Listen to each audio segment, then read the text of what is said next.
So magandang araw kabola. Sa video na ito pag-uusapan po natin kabola. Ito pong Western Hong Kong team kabola na magandang pinapakita sa PBA. Pag-uusapan din natin mga happenings po sa free agency naman. And then of course, a little bit of talk about the NCAA finals po sa kanilang 100 season. So may hindi pa na-subscribe, pakipindot naman po yung subscription button. So kabola, let's start po with the comments ng mga fans. Arlie Trino, sino talaga ang import ng SMB? Si Miller o si Troy Baxter? Si Miller daw po kabola. Fidelito Generoso, TR7, go, tirefirma ako ngayon. So, dami pa rin fans ni itong si Terence Romeo, no? Dadali niya, uy, magka-fans na. Ito pong Terra firma. Francis Bitog, dapat talaga i-abolish na yung Pera firma Jeep. They joined the league not to compete, but to do business. Get the best player in the draft, then sell it for better or higher profit. Kabali. So, of course, almost all of the fans, actually, have your opinion, kabola. It's time for them, kabola, to leave the league. Then, Malyari Mascarinas, pa-shoutout naman, Idol. Thank you so much, Idol. Yung trade na pending. Ang SMB at Ginebra, gawin yun sa middle of the conference, sabi niya. Ano po yung trade na pending na yun, kabola, diba? O talaga, ang dami mo na talagang sinishare dito. Medyo wala bang na akong nakapansin na nangyayari, ha? Now, dito muna tayo sa NCAA. So, for the 100 season, the centennial season, a very special season of NCAA kabola, maglalaban po sa finals for the first time then. Kasi ito pong Mapua at ito pong St. Benil, which is of course nakakagulat in a way kasi yung dalawang powerhouse team dito, they failed to reach this level. Of course, I'm talking about Letran at saka Sambeda. Alam naman natin kung gaano po ka-historic ang 100 season. Hindi na po yan mahuhulit. Alam naman natin kung gaano po ka-big deal yung 100. So, nakakagulat lang hindi sila nag-prepare, no? Or nag-all-in kumbaga to get this pretty special championship. Kundi, ang mag-aarap po dito ay mga MVP favorites.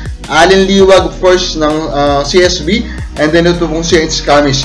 I'm a fan of the two dudes, kabola. These two teams, I think, they prove po, kabola, that they are the best team dito po sa 100 season po ng NCAA. Then, balik po tayo sa Hong Kong Eastern na magkaka-issue po, kabola, dito po sa kanilang schedule. Kasi nga po dito po sa schedule nila, babalik daw po sila ng Hong Kong kabola to play one game ngayong Sunday, then babalik sila to play another 3 games. So doon mo makita kabola na ito pong Hong Kong is talagang yung kanilang schedule din medyo tagilid kabola for choosing to play dito nga po sa Commissioner's Cup, although they of course won the first 2 games kabola, tapos siksik pa sila ng mga games dito po sa kanilang first 3 weeks kabola. So tingnan natin kung paano po yung magiging impact nito sa kanila, and malamang sobrang mahal po yun ang ginagastos nila. Now, so mga happenings po sa free agency, so confirm na po Rain or Shine kabola. Ito pong pag-sign nila kay Mike Malonzo, isa sa kanilang mga draftees po na pinaglaro mo nila sa MPBL.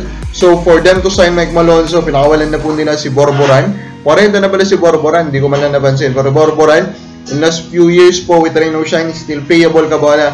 Pero it's time for the young guns. Malonzo, smaller, pero athletic, high jumper kabola.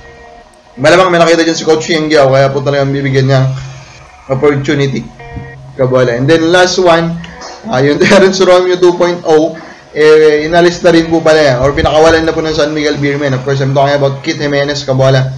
Unrestricted free agent na siya. Of course, madaming MPBL teams ang gusto pong kumuha sa kanya. How about the PBA? Malamang hindi naman sa wala na siyang chance mag-PBA kasi although late na kasi nung napakawalan siya. So, kumbaga, wala pong oportunidad yung ibang teams po to try and get him. Pero I think, like, of course, the farm teams, maybe they want to get him for some, of course, kahit pa paano naman, makakuha po ng mga simpatsya ng fans, di ba?